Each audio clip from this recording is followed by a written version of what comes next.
Okay, hopefully everything is working. We had some minor technical difficulties this morning, and hopefully you don't have the same issues that we had last week. Nope, it's working on Facebook. Yay, everything is working. Welcome to this week's live weekly warm-up.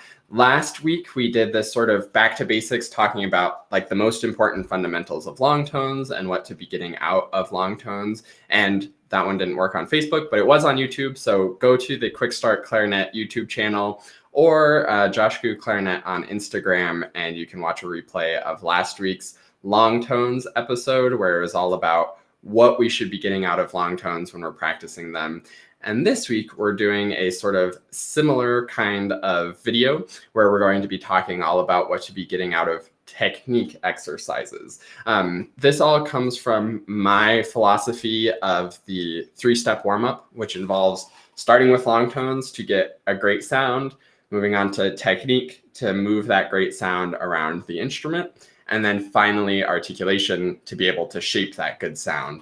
And that's pretty much all you ever need to do on any piece of music that you're playing on the clarinet. There's an infinite options of ways to do that, but that's pretty much all there is. So for today, the technique exercises is going to be that sort of second step of the 3 steps, talking all about getting that good sound, moving around the instrument, moving our fingers really effectively, because that is so important to be able to move your fingers really well and be in control of where you're going on the clarinet to play all of the different notes that we have to play. Now, a lot of times technique exercises are pretty much just scales or different scale patterns. And if you've ever played scales, then you've been playing a technique exercise, whether you thought of it as a technique exercise or not. But there's other technique exercises that aren't just scales. For today, I'm going to be demonstrating with just a simple scale pattern to talk about the fundamentals that we want to be getting out of these exercises, but there's all kinds of different ones. And if you've been watching the live weekly warm-ups for a long time, then you've seen many, many different kinds of technique exercises that I've demonstrated here as well. So today, though, talking about the fundamentals, it's all about getting exactly what we need out of it, no matter what notes we're playing. So what we're going to do for our notes is just a super simple, the first 5 notes of the C major scale. So we'll start on nice, comfortable C, go up to G, and then back down, just in a consistent rhythm, like 8th notes or something, or you could even think of it as quarter notes or half notes, however slow you want to go. But what counts is the fundamental things that we're trying to get out of it. That's what this sort of 3-week series of going back to the basics is all about. So the first step on a technique exercise is actually to make sure that you're sounding good. And this mostly happens in the long tones, which is the first step of the 3-step warm-up. But you want to make sure that you're continuing to bring that good sound to the technique exercises.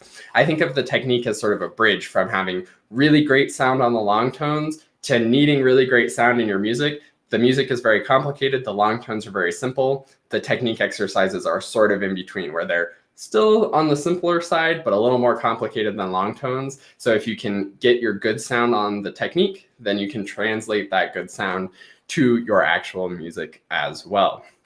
So what we're thinking about in terms of good sound is great starts to the notes, just a good sound quality, and good transitions between the notes, just like we talked about last week in the long tones.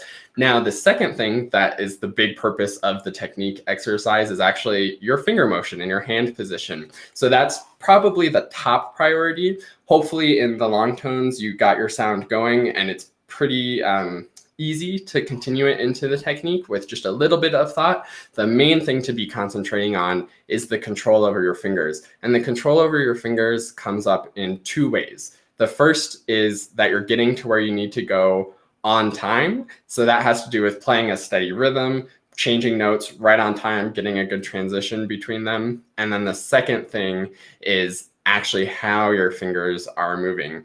You may be able to play pretty rhythmically precise, but if your fingers are all out of control and flying away from the instrument and you have bad hand position, then that's only going to last for a certain amount of time before you get fast enough or into something that's hard enough that you're not able to do it. So even on this super simple first 5 notes of the C major scale, we want to be really, really conscientious of how our fingers are moving. And that's a whole sort of separate topic of hand position and finger motion. I've made some videos about that on YouTube. There's some other videos on YouTube about how to do that. The very brief synopsis is you want your hands to be as relaxed and natural as possible on the instrument. So not uncomfortably straight or uncomfortably curved, just natural. And you want your fingers to move as little as possible. So we could play rhythmically precise and play our scales and play our technique exercises. And I'm sure some of you who are watching this have done this before. I know I've done it in the past where we sort of do a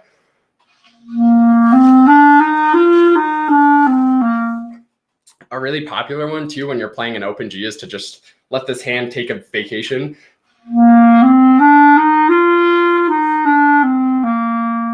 Lots of students will do things like that, but what we want actually is everything as close and precise as possible. And that's pretty much it. Those are the main things to be thinking about: playing rhythmically precise and steady, and then really precise and comfortable and relaxed with your finger motion. Now, to actually do this and to really get the most out of the technique exercise, I'm going to use a metronome. You won't be able to hear my metronome because I'm going to be using my fancy Soundbrunner core that just vibrates. So you won't hear it, but I am using a metronome and being a good person, as you all should use your metronomes pretty much all of the time when you practice everything, pretty much everything, except for maybe long tones. So metronome all the time. I'll be using my metronome. That's for rhythmic precision. And then another really good tool for technique exercises is actually doing it in a mirror or doing it in front of a video so that you can see what your fingers are doing and check in with them and make them all nice and close.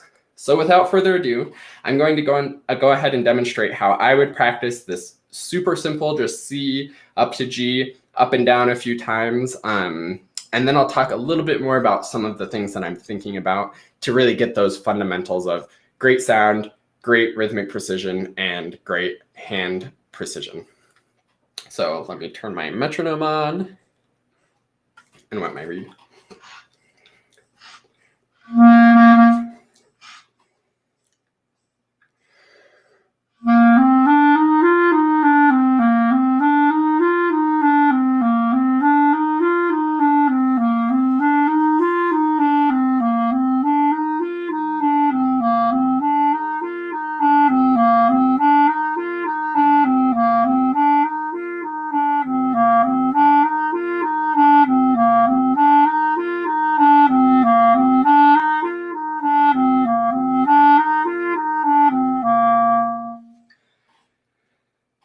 So that's it. And practicing like that is actually surprisingly effective. You notice that I was going very slow. I wasn't going crazy fast or trying to push the tempo at all, but actually that kind of attention to precision and control is going to help so much more when I am going fast rather than just panicking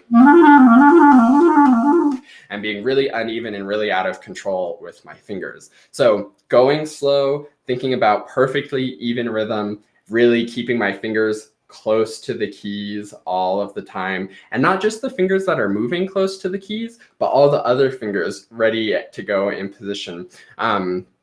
Those are the kinds of things that I think about on the technique exercises, and those are the kinds of things that you should be thinking about on the technique exercises. One other thing that I want to point out is you probably hopefully noticed that I was also slurring all of the notes. I think it's really important to do your technique exercises all slurred, because you can really get away with a lot if you're articulating, because articulation puts a little bit of empty silence in between the notes. And in that silence, your fingers can get away with all kinds of bad things. If I were to play that very staccato and slow, I can demonstrate what my fingers can get away with in that space that I'm opening up in the staccato, something like this.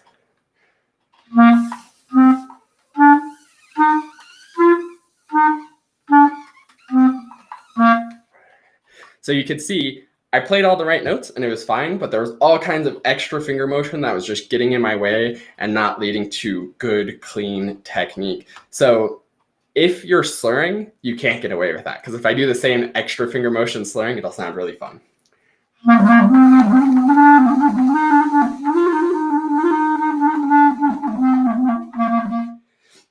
So when I was doing it staccato, I had a little bit of silence to get away with that extra finger motion, but slurred, there's no room for that. So you have to be actually precise and actually steady. And that's the goal of the technique exercises, is to be precise and steady with those fingers. And if you can do that going slurred, then no matter what articulation you do, you'll be in good shape. And if you can do it very in control, very steady with minimal motion, then no matter what speed you go, you'll usually stay in control, at least to a certain point. It takes a little bit of practice to go really, really fast. But if you're always focusing on being in control, you're going to have much more success going fast than just trying to go as fast as you can. So I hope that helps to sort of get back to the basics with technique. So in future weekly warm-ups, when you see me going over a technique exercise or going over a exercise that has to do with scales and playing rhythmically precise, you'll know exactly what to be focusing on in terms of keeping those fingers relaxed, natural, close to the keys, and moving perfectly in time with your metronome. So I thank you so much for watching this. I hope you'll tune in for next week's live weekly warm-up, where we'll be wrapping up this sort of back to basics series and talking about articulation. I also want you to sort of take a moment to think about what kinds of exercises have you played as warm-up exercises, or maybe even music where you were working on technique and thinking about it, and take a moment to reflect and ask yourself if you've thought about these things with relaxed, natural finger motion, perfectly steady rhythm with a metronome, and all of that good stuff in your practice. And I hope now that you know that that's what technique practice and scale practice is all about, I hope you'll have success implementing that into your own practice. And I look forward to seeing you next week for the back to basics on articulation in the next live weekly warm-up next Monday at 12:30 Mountain Time. See you then.